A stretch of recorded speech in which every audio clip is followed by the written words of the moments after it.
avances, que eso es lo importante. Chao, Pinito. Muchas gracias, gracias a los dos. Gracias. Hasta luego, señor. Hasta luego, señor Chaupis. Nos toca ahora el señor Deza, ¿no? Sí. Deza, el Genaro, el viene a las... Alejo. A ver, déjame ver el horario. El señor Deza entra a las 7:10. Ah, ya, le faltan 3 minutos. Sí, 7:10. De 7:10 a 7:45. 7:45. Así es.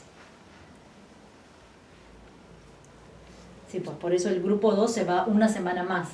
Porque si les movía ahorita y alteraba todo, iba a ser un pandemonio en el aula virtual. En cambio, el aula virtual está bien bonita. Ven para que veas cómo están tus avances. Y acá tengo que descargar porque sí, hoy día han entregado. Ya mira, ven, por ejemplo, tenemos distintos tipos de tarea. Hasta el momento tenemos 2 tipos de tarea. Una, las tareas del avance del plan de tesis, que han sido 2.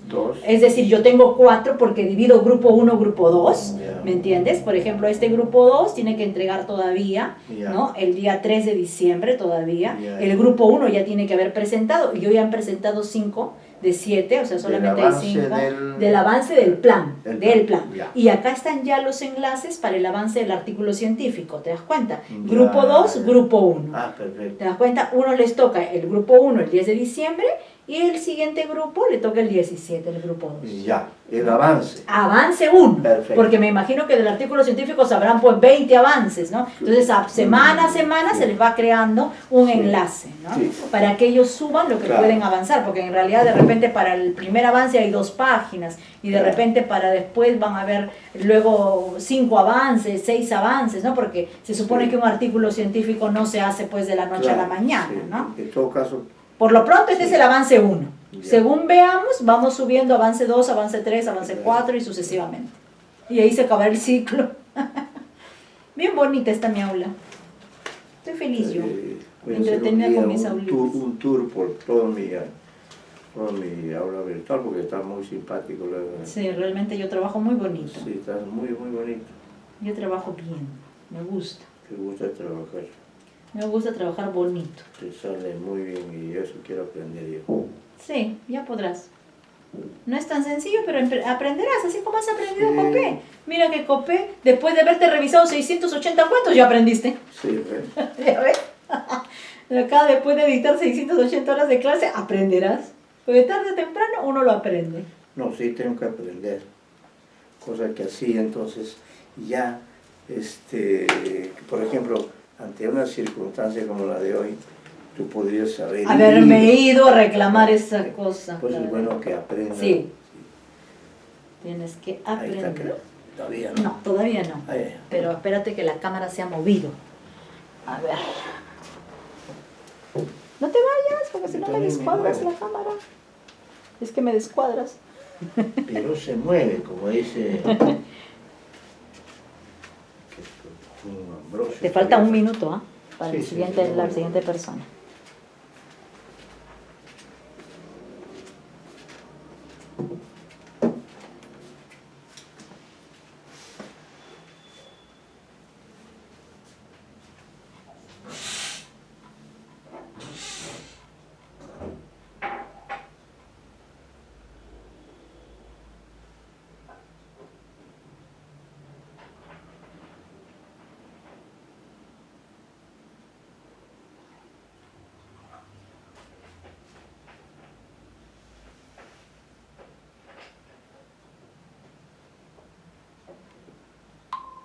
Ya entró el señor.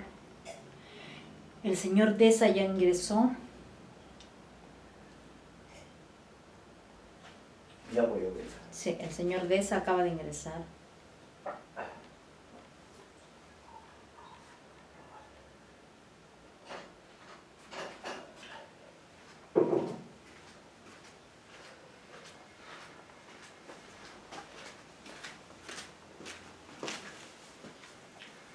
Bueno, señor Deza, buenas noches. Profesor, buenas noches. Aquí estamos nuevamente, después de, ya con nuevo presidente, ¿no? Nuevo pero provisional. Así es, señor Deza.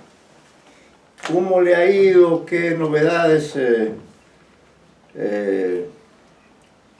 en su proyecto de investigación sobre las revistas, y también quería preguntarle, a la vez recordarle, del artículo científico que debe usted realizar sobre el mismo tema, ¿no? O como usted está trabajando de manera conjunta, de manera detallada, esta revista, de ahí podría salir precisamente quizá de alguno de los tipos de textos que esta revista ha publicado en el lapso creo del 2001 al 2005, algo así me dijo usted. Acá tengo anotado el dato, ¿no? Cómo le ha ido, cómo va el avance, lo está realizando sin mayores dificultades, o en qué momento está el trabajo. Sí, bien. Actualmente me encuentro haciendo justamente lo que me trato de esta guía gráfica al estilo de clase de la guía europea. Estoy en la parte de descripción. Solamente puedo realizar la parte de las reseñas que presentan en la revista porque es lo que he completado hasta ahora. Ajá. Hoy también me encuentro haciendo la parte de cuentos, pero no lo presenté porque, bueno, todavía estoy en la mitad. ¿Sí? Prefiero entregarlo cuando yo lo tenga todo completo, por lo menos esa sección de la revista. Ya. Después, estaba pensando sobre, claro, no sé si es que estoy tratando de hacerlo a partir de No se las escucha propuestas bien. o las visiones de escritores a partir de lo que escriben. No sé si estoy un poco sobre si estoy haciendo bien tomando ese modelo. Es algo parecido a lo que hizo el profesor, disculpe, me he olvidado el nombre del profesor que hizo Capital Simbólico de San Marcos, García Bedoya, Sí. a ese estilo. Sí, a ese estilo quiero hacer, hace tiempo lo revisé justo por eso, también estaba pensando. Tal vez de ese modo, ¿no? De ahí, sí, solamente me he encontrado en ese momento de descripción de cada apartado, de cada texto de los apartados que aparecen ahí, y ordenándolos a partir del autor. A partir del autor, ¿no? Ahora, de los temas que usted ha trabajado, que ya tiene sistematizados, de ahí, ¿cuál de ellos cree usted que serviría para, para avanzar su trabajo, pero a la vez también para plasmar este artículo científico, que es un trabajo paralelo, digamos, que cada uno de ustedes tiene que hacer? Sí, lo he pensado, tengo tres posibles temas. Uno es dedicarme a hablar sobre la sección de reseña, otro es sobre la crítica literaria que aparece en la revista, y otro son los cuentos. Ya. Me parece llamativo la parte de reseñas porque en el periodo anterior de tesis, del curso de investigación, un compañero mencionó sobre la ausencia de trabajos dedicados a las reseñas. Entonces, estuve tratando de buscar un material bibliográfico sobre ese tema. Ya. Curiosamente me dio la sorpresa de que existe casi varios estudios dedicados a ese tipo de texto, pero a nivel académico, ¿no? Claro. A nivel, no sé, de este tipo de reseñas en esta revista, trataría de encajarlo con los parámetros que aparecen en ese tipo de estudios. Ya que son reseñas muy breves, parte de eso es más que todo impresiones sobre lo que se publica. Sí, no hay mucho, es una reseña muy dedicada al texto que están presentando, ¿no? Salvo en tres casos.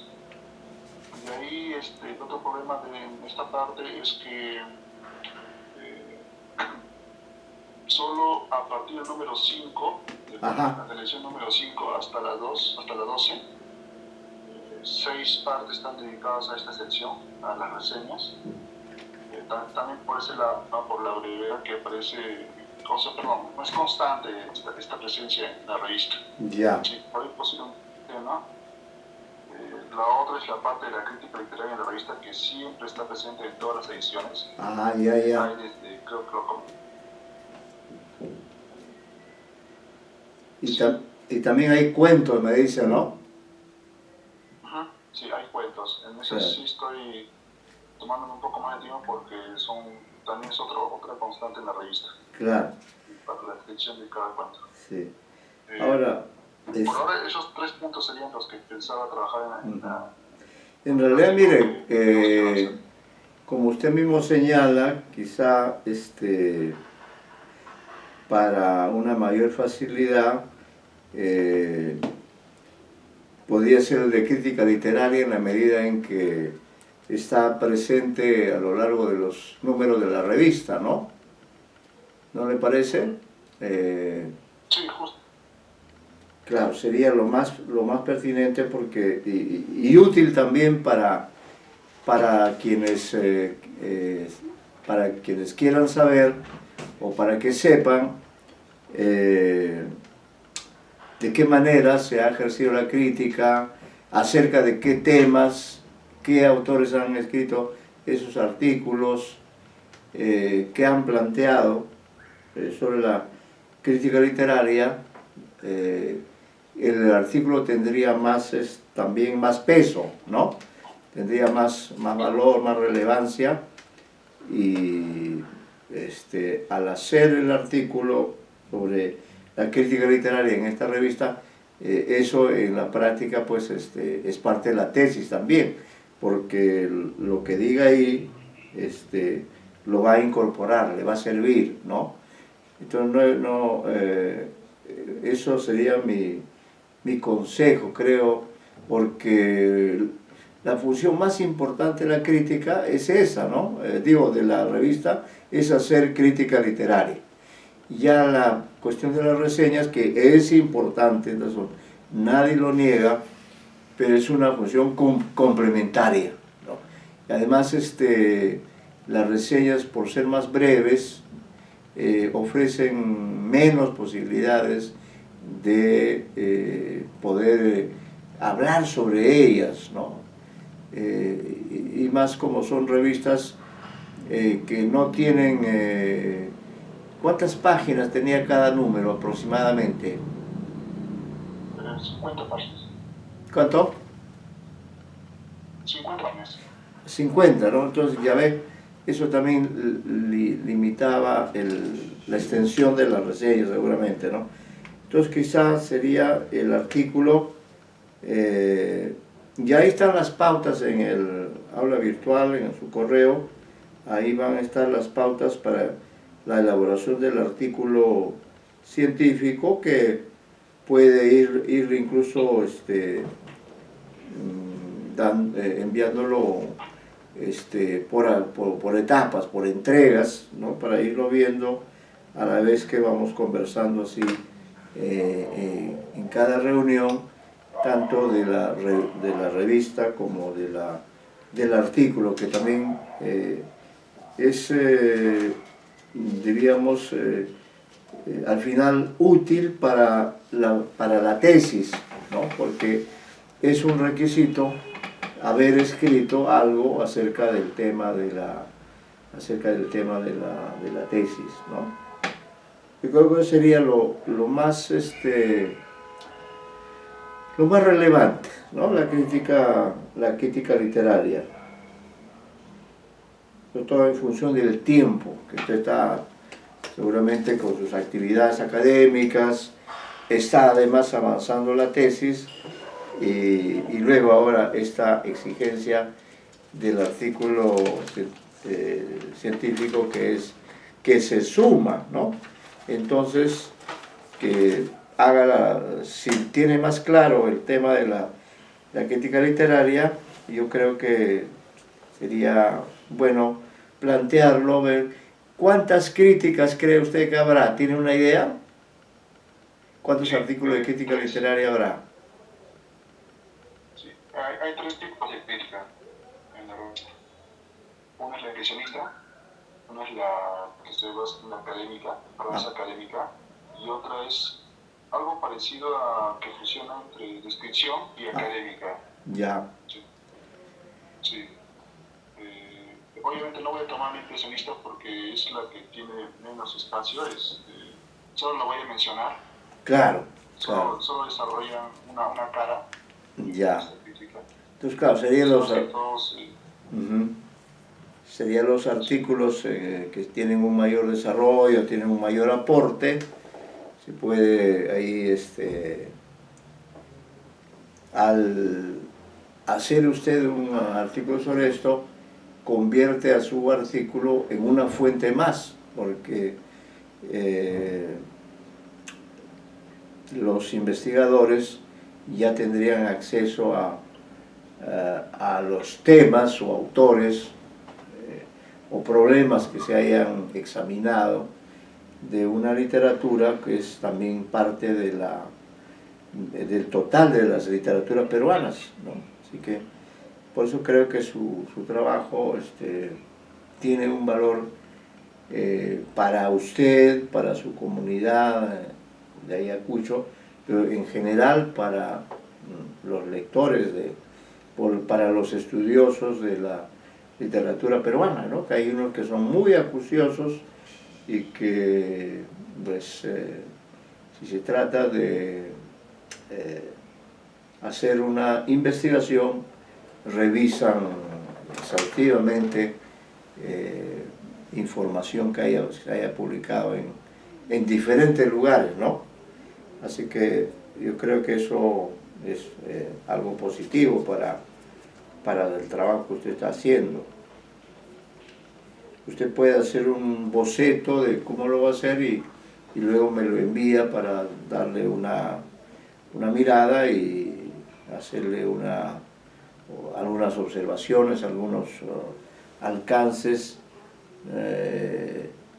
Bueno, para poner un ejemplo, nosotros teníamos una revista en San Marcos ya hace algunos años ya, y entonces en esa oportunidad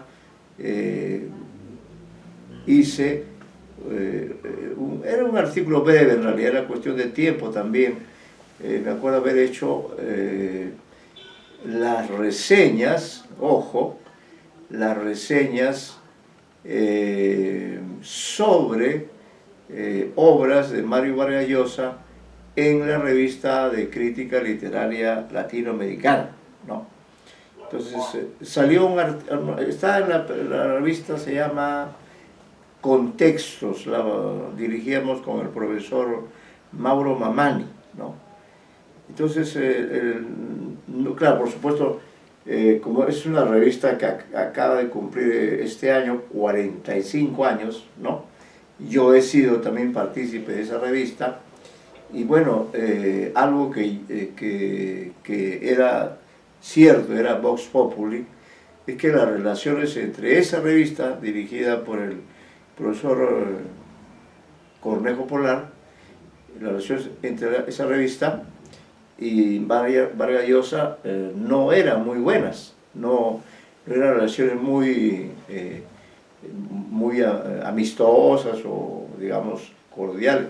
Había una cierta tensión que luego se descubre cuando Vargas Llosa escribe sobre el profesor Cornejo Polar en su memoria El pez en el agua, ¿no?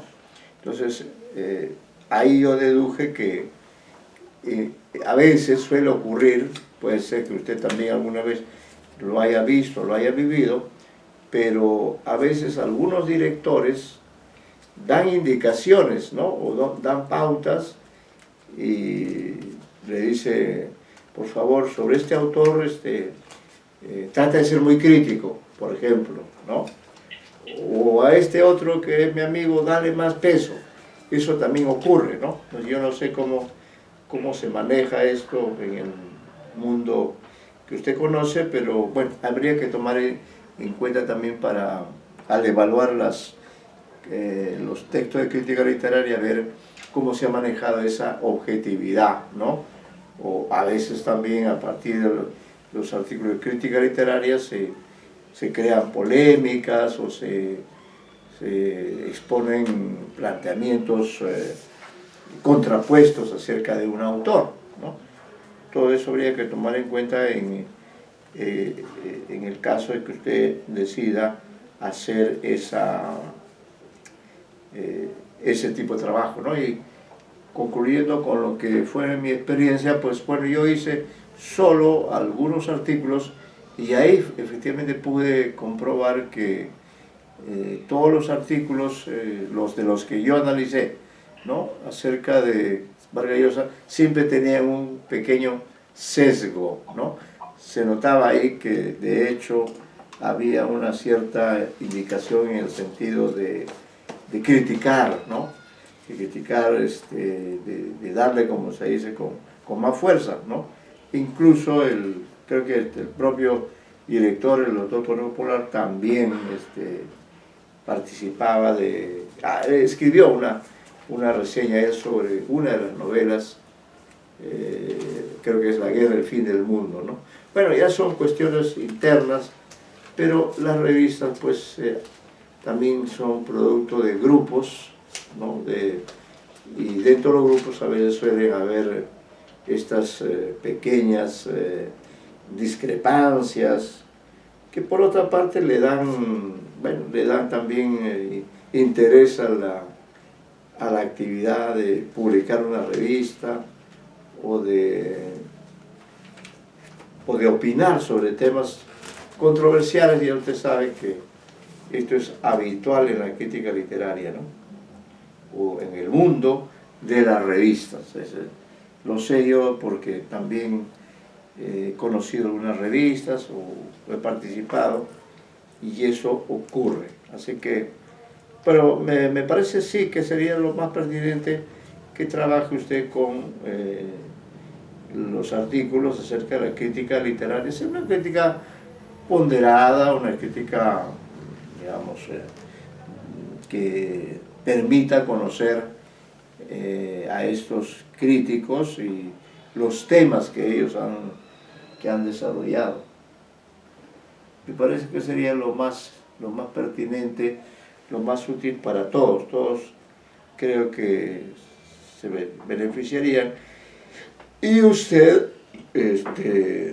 tendría pues un artículo que había que buscar de publicarlo para que cuando le soliciten, cuando usted se tenga que graduar,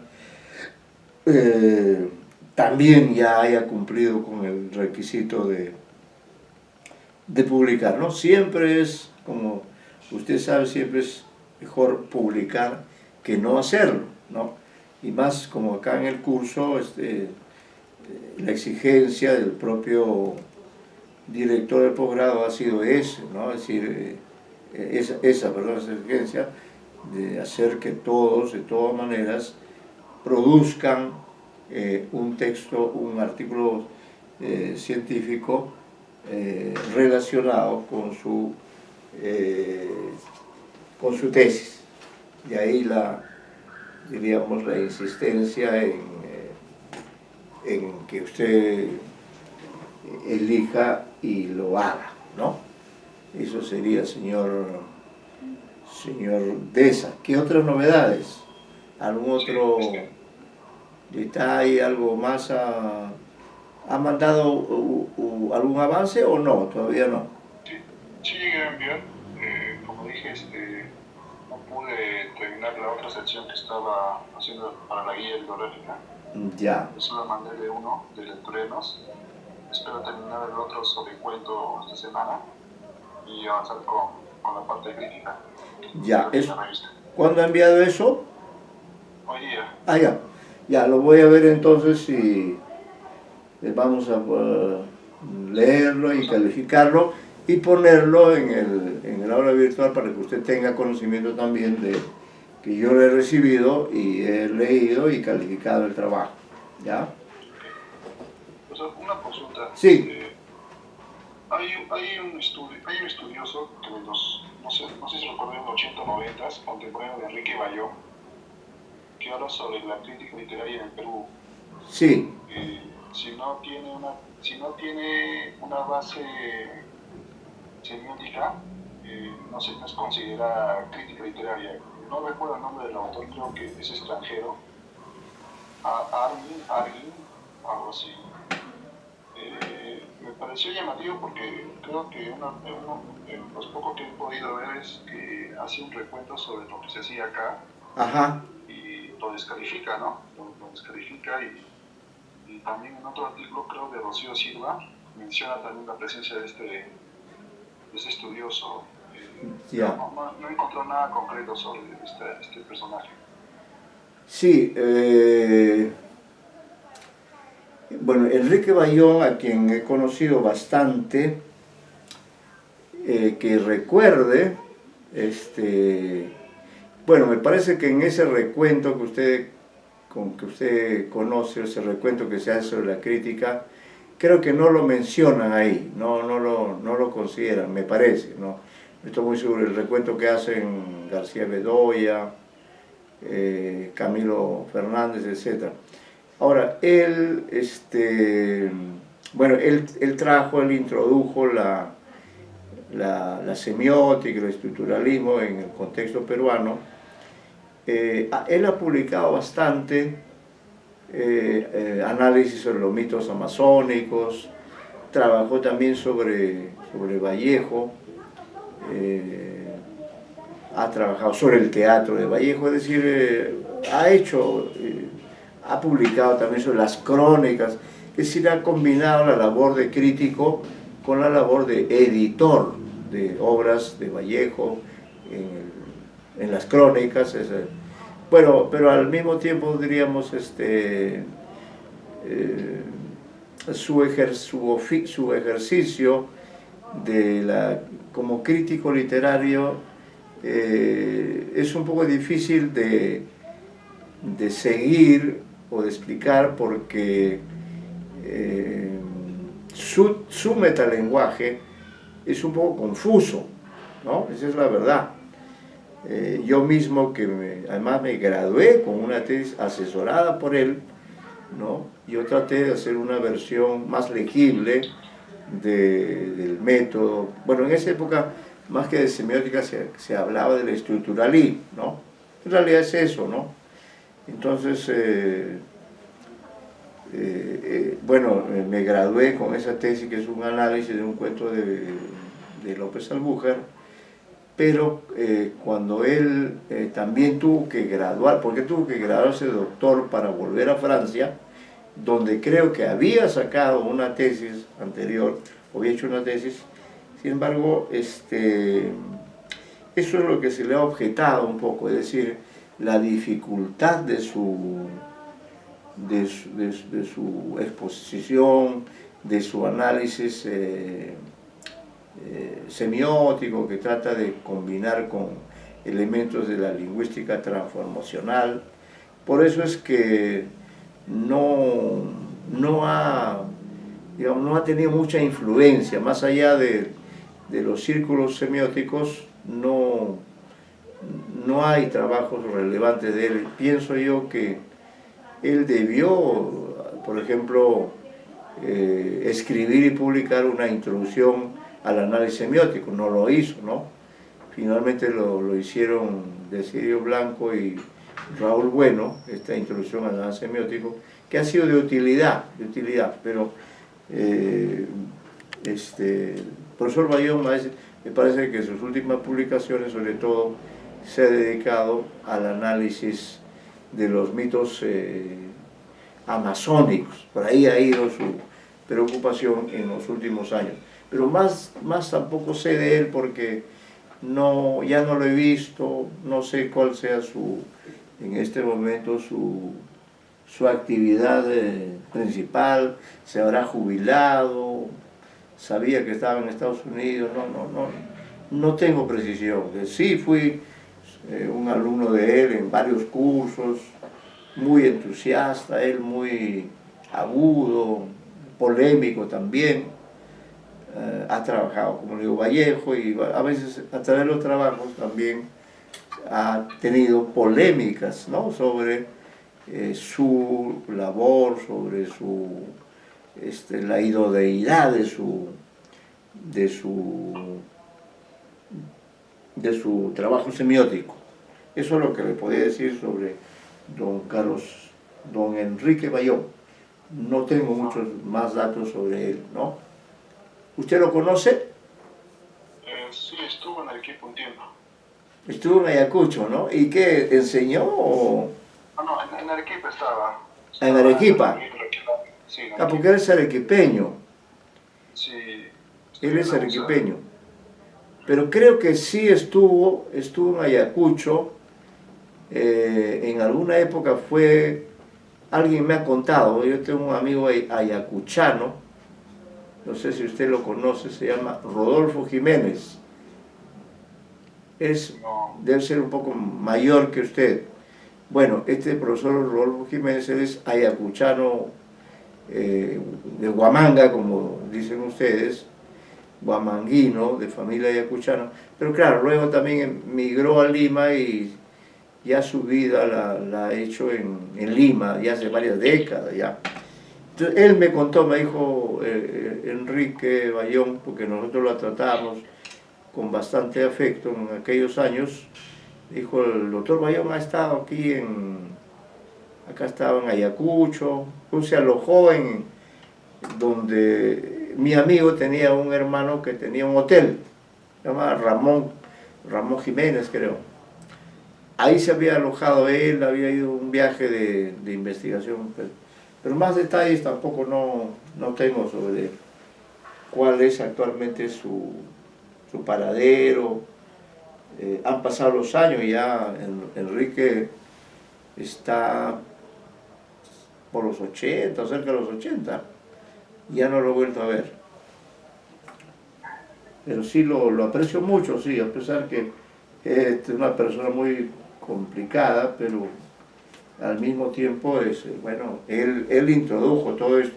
Pero como le digo, debió él publicar una introducción a la semiótica o hacer una mayor labor de difusión de este método, que sin duda es un método. Yo lo utilizo en lo que corresponde a la semiótica greimasiana, sobre todo. No conozco mucho sobre Fontanino, me he quedado sobre todo con la semiótica greimasiana, que bueno, la aprendí a través de él y también a través de Ciro Blanco y Raúl Bueno, que dicho sea de paso, hace algunos meses atrás le hicimos un homenaje a la revista Cornejo y ahí estuvo el doctor Raúl Bueno. Así es, señor Deza. Entonces, quedaríamos así en que usted ya me confirma sobre la elección de su tema de investigación, me confirma y ya me puede enviar algún avance. Y los que ha enviado hoy día, ya lo voy a ver en el curso de estos próximos días y le ponemos ahí su nota para que ustedes también vayan teniendo los registros de las calificaciones que se van dando. Ok, profesor. ¿Ya? Así sería, señor Deza, y entonces quedamos en vernos en la próxima sesión, ¿ya? Sí. Listo. Hasta luego, señor Deza. Ahora sigue Enciso y Luján. Enciso.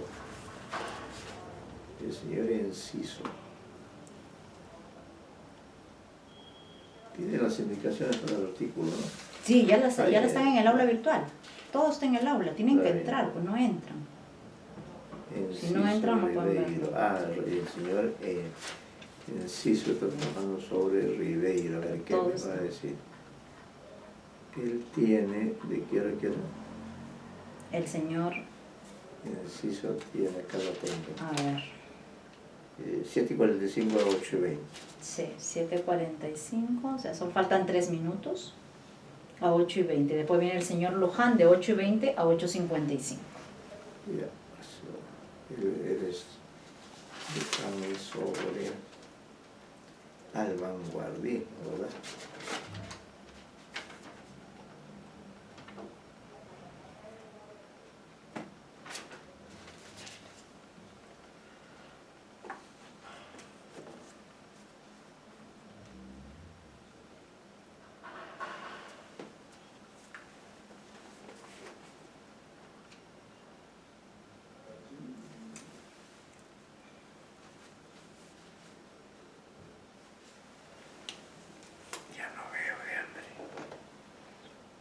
Está grabando, está filmando y está grabando.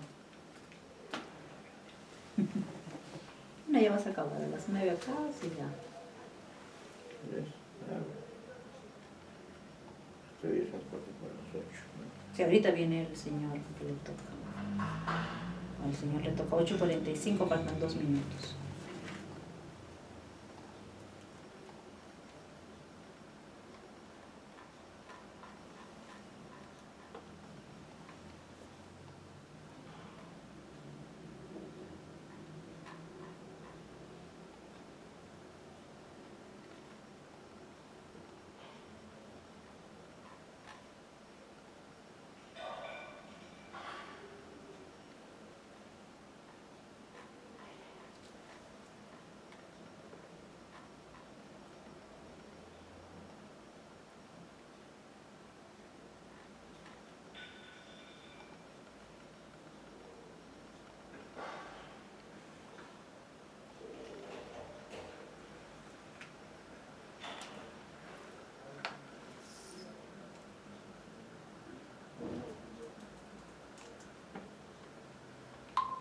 Ahí está, ya ingresó el señor. Ya. Buenas. Profesor, ¿qué tal? Buenas noches. ¿Cómo está, señor Enciso? Don Enciso Ramiro, ¿no? Sí. ¿Qué tal, señor Enciso? ¿Cómo va? ¿Cómo van sus avances? Usted está trabajando sobre Ribeiro, ¿no?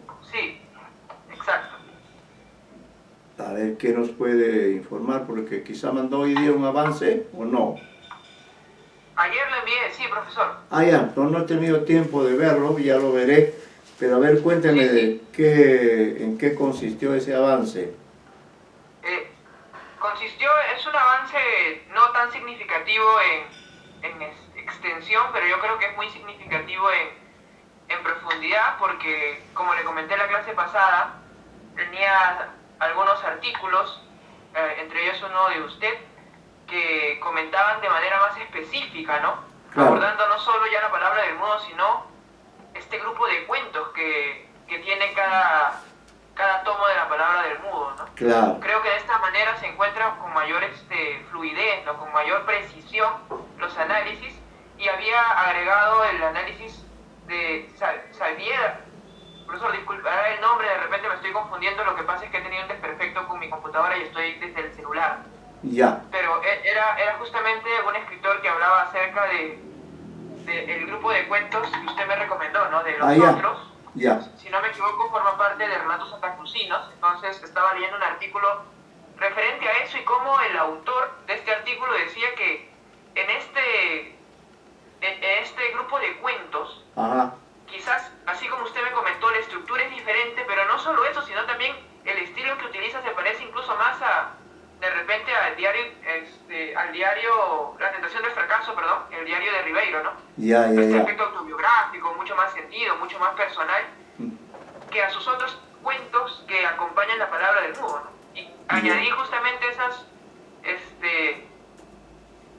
opiniones del crítico, y además añadí también justamente mis apreciaciones al respecto, ¿no? Claro, Eso fue lo que pude avanzar y creo que es importante, ¿no? Claro. Y por ese lado, y depurar de repente análisis mucho más generales y comenzar a tener análisis un poco más precisos. Claro, efectivamente, ¿no? Sí. ¿Le falta revisar alguna fuente importante que la tiene usted así anotada pero que todavía no la ha visto? ¿O diríamos que ya ha revisado prácticamente? Yo no he visto últimamente textos, bueno, el mío de este año. ¿Ese lo conoce usted? ¿Cuál es, profesor? Conozco varios de sus textos, pero ¿cuál es? El que he publicado este año, que se llama De los dos mundos narrativos. Mundos de Ribeiro, Perú y Europa. Sí, sí, sí. Sí, lo he revisado, profesor, pero tampoco a profundidad, lo he revisado a grandes rasgos, ¿no? Usted bueno, ahí tiene también para leer, tomar algunas informaciones. Claro, porque además todo esto en función del tema, que es el tema de la muerte, ¿no? Si no recuerdo mal, ¿no? Perfecto, sí, sí. Exacto. En esa línea tendría que ser, pues, quizá, como tiene ese tema, ese eje temático, como creo que ya hemos coincidido, usted en la práctica está considerando el análisis de todos esos textos que tengan que ver con ese tema, ¿no? Perfecto, sí, profesor, exacto. Ya. Ahora, antes que me olvide, ya que usted tiene un corpus amplio, no sé si hemos hablado la vez pasada, pero sí también es importante, como parte de las evaluaciones y por propia indicación y recomendación del posgrado, preparar un artículo científico sobre algún aspecto de su tesis, ¿no? Eso es sí, algo... profesor, sí me lo comentó justamente la clase pasada, estaba pensando en eso. ¿Cómo va ese artículo? Ya lo... El artículo, como usted me comentó, tenía que segmentar, me recomendó primero, lo que debía hacer era segmentar el tema y en base a eso también segmentar el corpus, ¿no? Claro, claro. Y yo estaba pensando que si bien es cierto, la muerte tiene grandes aspectos y representaciones a través de la cuentística de Ribeiro, hay uno en especial en el que creo que es importante poner énfasis, ¿no? Que es el duelo. El duelo. Sí, sobre todo porque justamente en uno de los cuentos que usted... claro que era un tema que yo ya había considerado, pero usted me recomendó un cuento que se llama Páginas de un diario, ajá, que justamente trata el duelo, pero no solo se queda en el duelo, ¿no? Sino que ya comienza a transmutar de repente el duelo en la proyección de qué pasa después, ¿no? Claro. ¿Qué se hace después? De hecho, el cuento termina cuando al niño, ¿no? Sí. El niño ya recibe esa pluma y él dice, pero ¿por qué siento pena de que sea mi padre? Claro. Si mi padre soy yo. Esa simbología, esa representación de mantenerse vivo todavía a través de esto, también está presente justamente en el duelo, ¿no? Es una de las etapas del duelo que es la aceptación, ¿no? Claro. Analizarlo de ese estilo y analizar diferentes textos, ¿no? Que ya tengo un corpus más o menos delimitado sería interesante, claro. Claro. Entonces, el tema... ve la posibilidad sobre todo de enfocarlo desde la perspectiva del duelo, ¿no? Sí, yo quería comentárselo a usted y ver qué pensaba usted, si era correcto o... Sí, yo creo que sí, claro. Habría que ver en todo caso en qué otros textos hay este aspecto del duelo, ¿no? Sí. Ya había seleccionado algunos, ya. Justamente en algunos el duelo es un tema mucho más principal, en otros es un tema mucho más pasajero, pero en todos se puede analizar, ¿no? Por ejemplo, en La vida gris hay un momento en el que justamente se habla del duelo que prácticamente es inexistente, ¿no? Es un duelo casi forzado o, como se diría, de manera educada, ajá, simplemente protocolar, ¿no? No es un duelo real, claro, porque nadie siente la pérdida, ¿no? En Te querré eternamente hay un duelo, justamente el esposo que siente el duelo, pero que rápidamente al encontrar un nuevo amor, revive su vida, ¿no? O sea, pasa seleccionando, ¿no? Los gallinazos sin plumas, ¿no? El duelo por el animal perdido, por la mascota, porque no sea más una sombra, ¿no? Ya. Al pie del acantilado, el duelo del padre, o sea, sí hay un...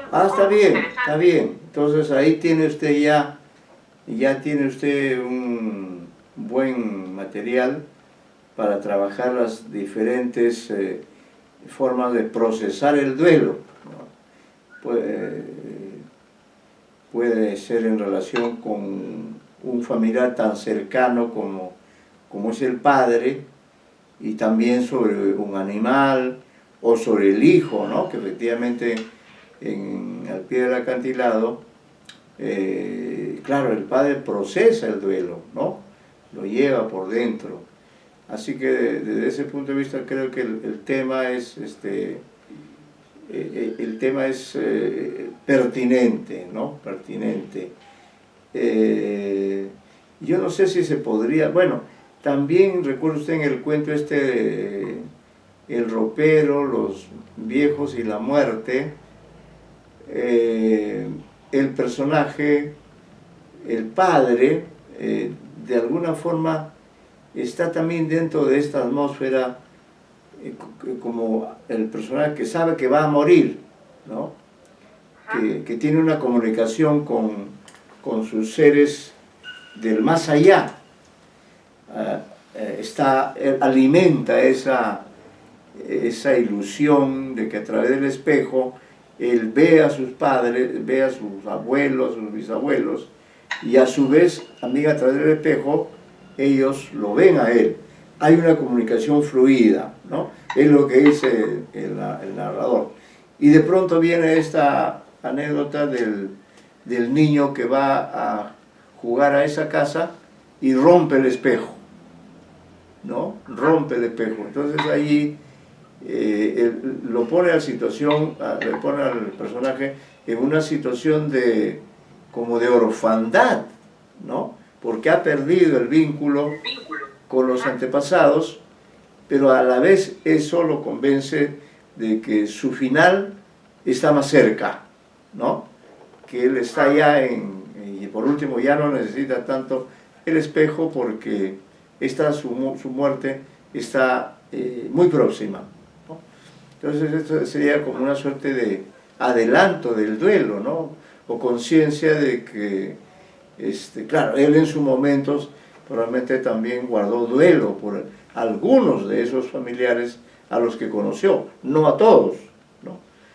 Entonces ese relato también podría servir para una reflexión, es decir, lo presente que está en la mente del padre, estos personajes del pasado, ¿no?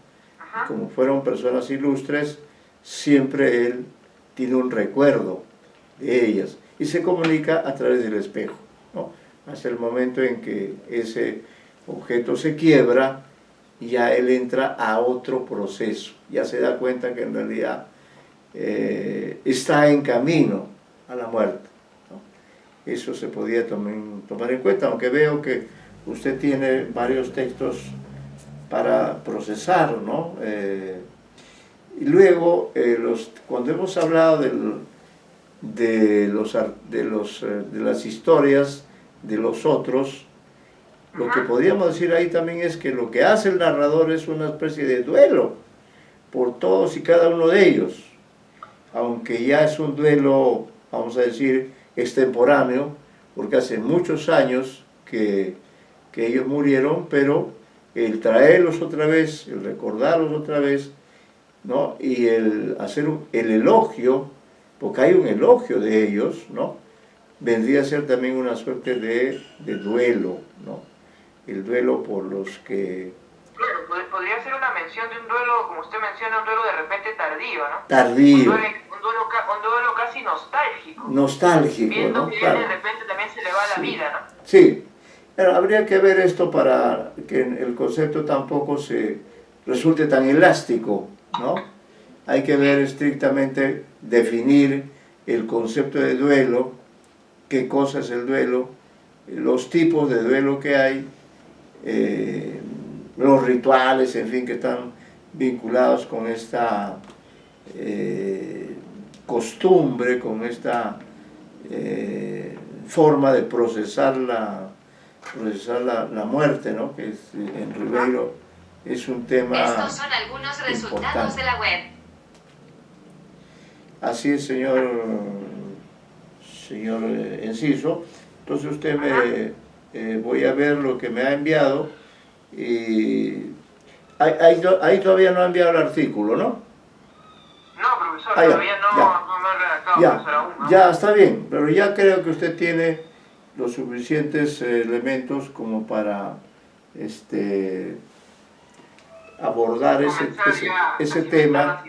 Claro, y ya paso a paso, así como está avanzando en el tema general, de ahí sale pues el tema del duelo, que sin duda también va a formar parte del trabajo de la tesis, ¿no?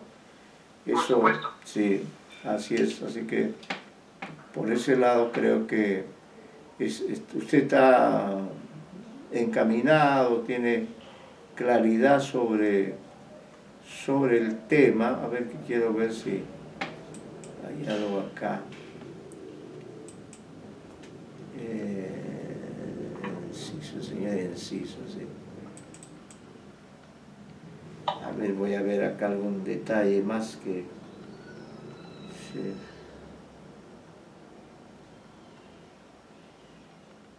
El título se va a mantener, ¿no? Símbolo y representación de la muerte en la cuentística de Julio Ramón Ribeiro, ¿no?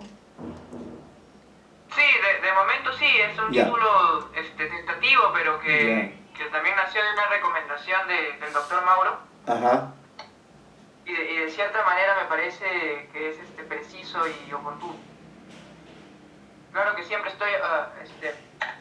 siempre se está abierto a escucharlo hasta el último momento, pero de momento me parece que es un título contundente y representativo. Ya. Sí.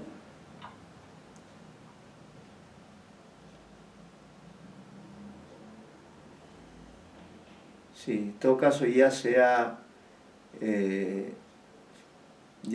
ampliado el corpus, como hemos visto. Sí, se ha delimitado mejor y se ha ampliado gracias a su sugerencia. Sin trascendencia. Profesor, tenía una duda con respecto al artículo. Las citas pueden coincidir con las mismas citas de la tesis, o sería recomendable de repente buscar otro tipo de... Sí, preferible creo sería buscar otras, ¿no? Para que no haya... Sí, que habría. Claro, porque cuando analicen su trabajo, podría ser que ahí le objeten que ha repetido o que está repitiendo algo que ya dijo en un artículo. Así que mejor fraselo de otra manera y así no... Como ahora están pues muy quisquillosos con eso del...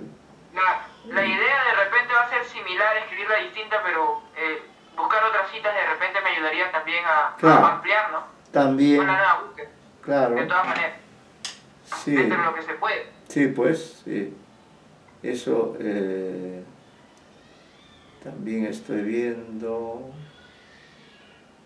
Y en el caso de Fontany, también lo va a tomar en cuenta, ¿no?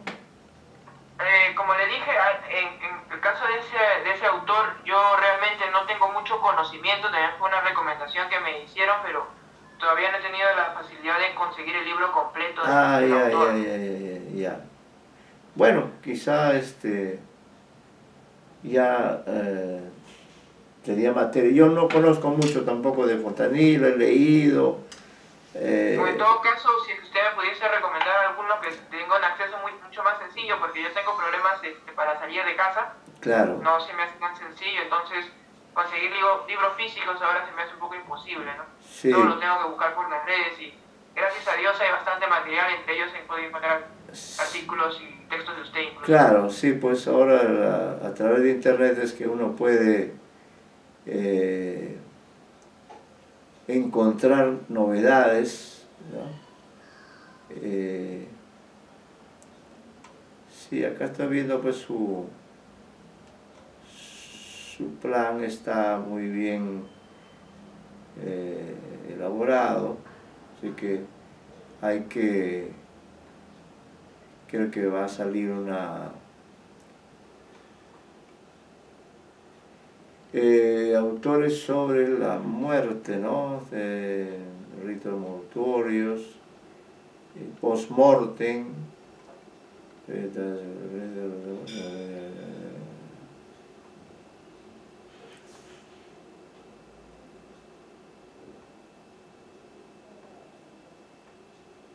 ahora es curioso, por ejemplo, que en el relato que hemos estado analizando en un curso que he dado, Silvio en el Rosedal, ahí por ejemplo se produce la muerte súbita y casual del padre. Este padre que se compra la hacienda del Rosedal, se va a la hacienda, quiere cambiar de clima por razones de salud. Él vivía en Lima, pero el médico le dice su salud no es muy buena, le recomiendo que se vaya a otro clima. Entonces él, como era un hombre de recursos, junta el dinero y se compra la hacienda del Rosedal, ¿no? El padre del protagonista. Pero al poco tiempo el padre se atora por comer duraznos ahí en la huerta, en el huerto del Rosedal.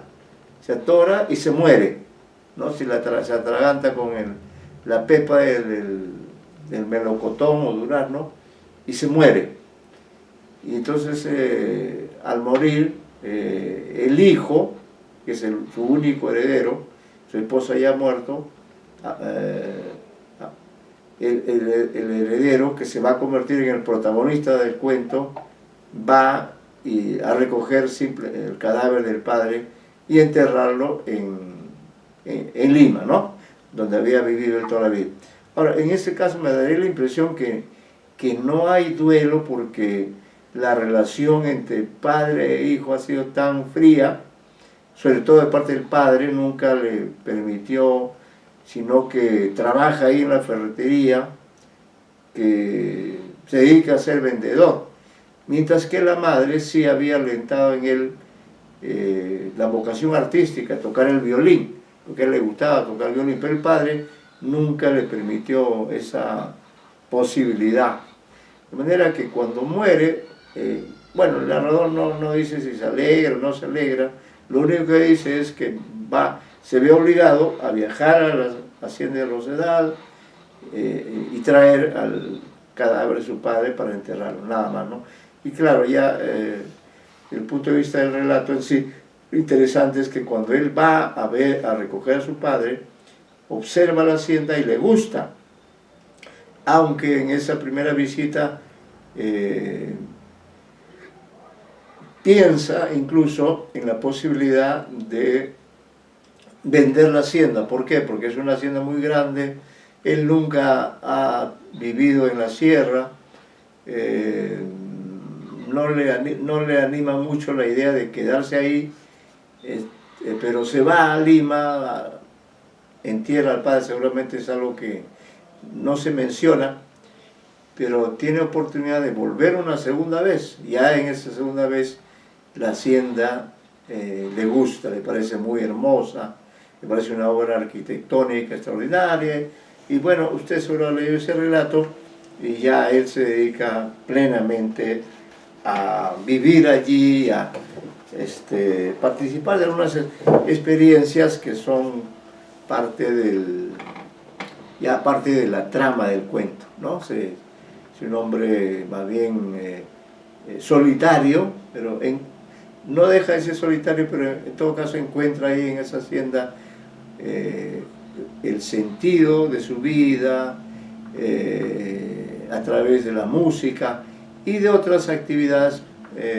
propias de su manera de ser, que era investigar aspectos de la realidad. Encuentra ahí un simbolismo palabras, de algunas siglas, ¿no? Ha leído seguramente ese cuento. Profesor, sí. De acuerdo a lo que usted menciona, también me viene a la mente señalar, ¿no? Esta característica propia del duelo, ¿no? Sí. Como el duelo suele ser a veces realmente eso, ¿no? Dolor. Sí. Y otras veces viene a ser más un compromiso, ¿no? Un compromiso. Un compromiso de repente social, un compromiso de repente... Sí, convencional, ¿no? Convencional, claro. Una apariencia. Exacto. Y como hay otras veces un duelo real, ¿no? Que de repente no necesita ni ceremonia. Claro, que no claro. necesita ser ceremonial, pero que es realmente está ahí, sentido, ¿no? Está sí. ahí. Y a veces aparece después, a veces aparece de distintas formas, ¿no? Sí. Puede aparecer con dolor, incluso ya ampliar a un plano psicológico, ¿no? Claro. Y que se representa a nivel literario, ¿no? A veces aparece con dolor, a veces con resignación, a veces con no aceptar de repente la pérdida. Claro. Y de diferentes formas que se pueden comportar de acuerdo a la cercanía con la persona y también de acuerdo a las características propias del mismo personaje, ¿no? Sí, es cierto, ¿no? Claro, porque de todas maneras, vamos a decir, muerta una persona, uno procesa un duelo, ¿no? Hace un duelo auténtico o artificial, como fuere, pero ahí interviene también la cronología, es decir, como muerto ese personaje y quienes le sobreviven, diríamos, siempre lo recuerdan, ¿no? Por motivo de algún aniversario, qué sé yo. ¿Eso también se podía considerar un duelo o no? Claro, ¿no? También se puede considerar y también se puede entender cómo este duelo de repente cambia a los personajes, ¿no? Claro. Cómo el personaje es uno antes de la pérdida de una persona y cómo el personaje de repente lo utiliza como una bisagra, claro, para cambiar sus propias identidades, ¿no? Sus propias representaciones. Sí. Por poner un ejemplo, en el caso de los ballenazos sin plumas, los niños terminan encontrando en el duelo de su mascota el valor para enfrentarse ante su abusador, ¿no? Claro. A terminar con este suplicio que terminaba siendo su vida, ¿no? Su vida miserable. Sí. De esta manera el duelo también se puede representar no solamente en dolor, sino también en decisiones o en cambios en la propia personalidad. Sí, pues, sí, todo eso es factible que se dé efectivamente, que lleve a un cambio, ¿no? De hecho, el duelo es a consecuencia de un cambio, ¿no? La muerte cambia de todas maneras, cambia las relaciones, cambia la vida. Es un hecho fundamental, eso no se puede negar. Es algo con lo cual el ser humano tiene que cargar como parte de su condición humana. Así que habría que, ya usted está haciendo un examen exhaustivo, y con eso creo que se da la posibilidad de también abordar, creo que no, así como usted lo está planteando, no recuerdo haber visto un análisis de esa naturaleza. Yo de hecho no, en los análisis que he hecho no he hecho referencia a ese concepto, pero que sí me parece importante, que enriquece la comprensión del cuento, ¿no? La comprensión de la vida, sin duda, porque además en el análisis semiótico se habla de lo que se llama el reconocimiento, ¿no? De hecho, el duelo implica un reconocimiento de esa persona. Quizá intenta, de alguna forma, una respuesta, aunque simbólica, a la muerte, ¿no? Es una forma de vencer o de decir que como comentábamos también con usted, el personaje no ha sido olvidado, ¿no? Ahí está. Mientras esté en nuestra memoria, está presente, lo recordamos, lo honramos de esa manera, ¿no? Y ese creo que es el sentido del duelo formal, como también de todo recuerdo de una persona. Todos procesamos, creo, el diálogo, a veces en forma sistemática, en forma visible, y a veces como una dimensión o como un elemento más de la vida, casi de la vida cotidiana o de la vida común y corriente, ¿no? Todos tenemos nuestros propios muertos, y seguramente seremos en el futuro también los muertos de otra persona, ¿no? Sí, es un círculo del cual nadie puede escapar, ¿no? Nadie escapa. Es curioso cómo a veces vemos, o el ser humano trata de ver a la muerte como algo lejano, ¿no? Sí. Generalmente alejamos lo que nos aterra, lo que Sí. no conocemos, y justamente Es verdad. el hecho de la muerte nos hace o nos gusta alejarla, ¿no?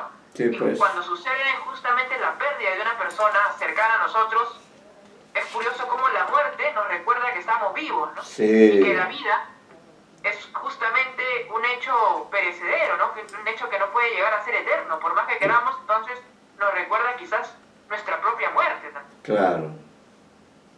Es eso, ¿no? Es una forma de tener, como decir, no saque usted de su agenda este suceso, téngalo siempre en su agenda, ¿no? Sí, y